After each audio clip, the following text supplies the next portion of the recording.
Assalamualaikum.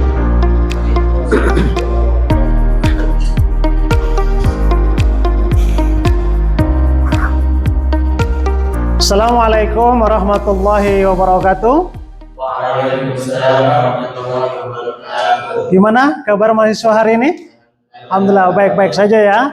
Oke, kita akan melanjutkan materi kita sebelumnya ya, berkaitan dengan pembentukan peraturan daerah ya.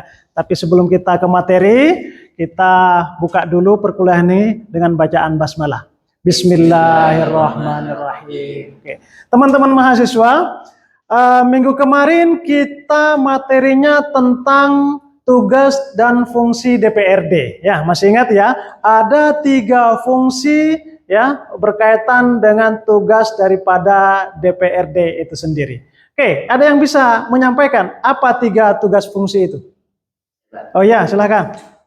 Fungsi DPRD itu ada 3. Yang pertama fungsi legislasi, yang kedua fungsi anggaran, yang ketiga adalah fungsi pengawasan. Oke, tepat sekali. Ada 3 fungsi ya, fungsi legislasi, fungsi anggaran, dan fungsi pengawasan. Nah, seperti biasa teman-teman sekalian, bahwa yang menjadi tujuan dalam pembelajaran kita kali ini adalah mahasiswa akan memahami bagaimana cara menyusun atau cara membentuk sebuah peraturan perundang-undangan, khususnya itu adalah peraturan daerah. Dan insya Allah pada pertemuan kali ini teman-teman mahasiswa akan memahami bagaimana tahapan-tahapan di dalam pembentukan peraturan daerah. Tapi oleh karena itu kita akan menggunakan metode interaktif learning, metode diskusi ya yang kita gunakan. Bagaimana nanti mahasiswa bisa memahami, ada yang nggak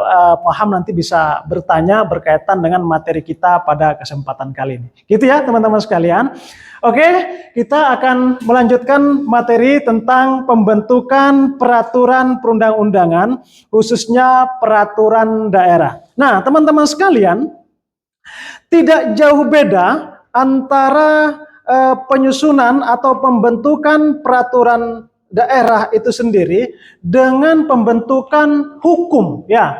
Jadi ada mekanisme yang harus dilakukan oleh pembuat kebijakan atau lembaga yang punya kewenangan di dalam membentuk sebuah peraturan perundang-undangan itu sendiri, khususnya lah peraturan daerah. Nah, sebelum kita masuk pada tahapannya, semua pembentukan peraturan perundang-undangan itu pasti menggunakan teori.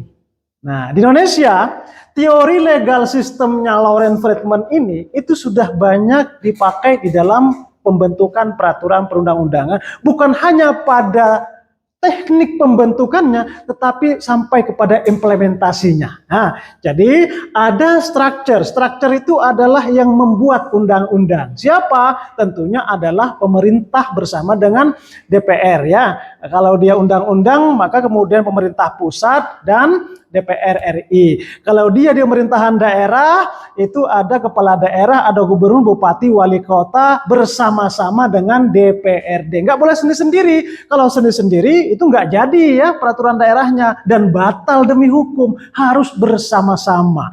Di dalam Undang-Undang 23 2014 disebutkan bahwa kepala daerah dan DPD itu adalah bermitra di dalam pembentukan peraturan perundang-undangan. Yang kedua adalah substansi, isinya. Isi daripada undang-undang, isi daripada peraturan daerah itu harus mencerminkan otonomi daerah, prinsip-prinsip kedaerahan, menjunjung tinggi nilai-nilai budaya harus masuk. Konteks kita adalah pemerintahan daerah gitu. Yang ketiga adalah legal culture, budaya. Kita kan masyarakat majemuk, ya. Masyarakat kita sukunya banyak, bahasanya banyak, budayanya antara suku satu dengan suku lain itu berbeda-beda. Nah, bagaimana cara menyatukan budaya-budaya yang berbeda itu di bawah naungan Pancasila? Nah, itulah yang kemudian menjadi landasan dalam pembentukan peraturan daerah, namanya landasan filosofis. Bagaimana masukkan nilai-nilai budaya masyarakat setempat di dalam pembentukan peraturan daerah tersebut. Ini adalah landasan filosofis, landasan yuridis dan landasan sosiologis, juga bagaimana memasukkan bahasa yang baik di dalam pembentukan peraturan daerah, dan kemudian di situ ada interest politiknya, ya ada kepentingan politik di dalam pembentukannya. Nah, teman-teman sekalian, di dalam pembentukan peraturan perundang-undangan itu, hal yang pertama kali dilakukan dalam proses tahapannya itu, yang pertama itu adalah namanya tahapan perencanaan.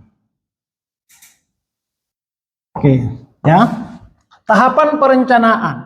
Nah, tahapan perencanaan itu yang melakukan siapa? Yang melakukan itu adalah kepala daerah bersama DPRD. Kemudian ada tahapan penyusunan. Nah, di dalam tahapan penyusunan ini itu ada NA. NA itu naskah akademik. Siapa yang menyusun naskah akademik itu? Yang menyusun adalah para akademisi. Namanya juga akademik, ya. Nanti NA ini akan berubah menjadi naskah politis. Nanti naskah politis ini akan berubah naskah hukum. Nah, ya, nanti kita jelaskan kapan dia berubah dan kapan dia berubah menjadi naskah hukum. Penyusunan. Berikutnya adalah pembahasan. Berikutnya itu adalah pengesahan. Dan yang terakhir adalah pengundangan. Nah, teman-teman sekalian, ini adalah 5 tahapan yang dilakukan oleh pemerintah kita di dalam membentuk peraturan perundang-undangan. Oke, konteks kita sekarang ini adalah undang-undang atau peraturan daerah, ya, perencanaan. Nah, di perencanaan dan penyusunan itu muncul naskah akademik. Paham ya? Naskah akademik. Kemudian di pembahasan naskah akademiknya akan berubah menjadi naskah politis. Karena di situ syarat kepentingan, ya, interest politiknya kuat, gitu ya. Kemudian pengesahan itu berubah lagi menjadi naskah hukum. Kapan dia? Ketika undang-undang yang dibahas atau peraturan daerah itu dibahas selesai, maka kemudian dituangkan dalam naskah hukum dalam lembaran negara. Kalau levelnya undang-undang, tapi kalau daerah, peraturan daerah, lembaran daerah, ya, lembaran daerah. Teman sekalian, ya, beberapa tahapan di dalam pembentukan peraturan perundang-undangan, khususnya peraturan daerah. Oke, itu 5 tahapan yang dilakukan bagaimana cara kita menyusun sebuah peraturan perundang-undangan yang baik. Oke, selanjutnya teman-teman sekalian, ada yang mau ditanyakan dari penjelasan saya? Ya, silakan. Bagaimana memasukkan nilai-nilai lokal masyarakat setempat dalam pembentukan peraturan daerah, Pak? Oke, bagus sekali pertanyaannya. Bagaimana cara kita memasukkan nilai-nilai budaya masyarakat setempat di dalam pembentukan peraturan daerah? Nah, kita tahu DPRD itu adalah wakil rakyat yang ada di pemerintahan. Maka sejatinya, ya, mereka itu harus masukkan mengetahui budaya masyarakat setempat. Budaya kita kan bermacam-macam. Nah, kemudian ada namanya program riset. Nah, itulah kesempatan Dewan terjun ke lapangan ke masyarakat, menemui konstituennya, menemui rakyatnya yang mewakili dia, yang memilih dia. Nah, ditanyainlah, ya, apa yang menjadi keluhan masyarakat, apa yang perlu dibuat undang-undangnya, aturannya, peraturan daerahnya, dan sebagainya. Nanti, ya, selama 1 bulan di masyarakat itu, maka mereka akan menyampaikan pada sidang komisi, ya. Ketika sidang komisi disepakati, lanjut kepada sidang pleno. Ketika sudah selesai, lanjut pada sidang paripurna. Begitu, ya, caranya bagaimana kemudian masing-masing daerah pemilihan itu menyampaikan aspirasi berkaitan dengan apa yang mereka peroleh di lapangan. Ya, gitu ya, teman-teman sekalian, yang bagaimana cara kita memasukkan nilai-nilai luhur masyarakat kita di dalam sebuah peraturan perundang-undangan. Ya, oke, bisa dipahami ya, teman-teman sekalian. Oke, sebelum kita akhiri perkuliahan kita pada kesempatan kali ini, mungkin kita mengevaluasi, ya, dari awal penjelasan saya tadi sampai sekarang, apa yang bisa teman-teman bisa sampaikan. Ya, silahkan, ada perwakilan. Saya. Ya. Asmin. Jadi ada beberapa tahapan dalam pembentukan peraturan daerah itu sendiri. Yang pertama yaitu adalah perencanaan, yang kedua penyusunan, yang ketiga pembahasan, yang keempat pengesahan, dan yang terakhir yaitu perundangan. Mungkin itu saja, Pak. Oke, ya. Oke, terima kasih Asmi. Ya, itu 5 tahapan di dalam pembentukan peraturan perundang-undangan. Itu berlaku mulai dari undang-undang dan undang-undang ya, sampai kepada penyusunan atau pembentukan peraturan daerah ya. Itu evaluasi pembelajaran kita pada kesempatan kali ini.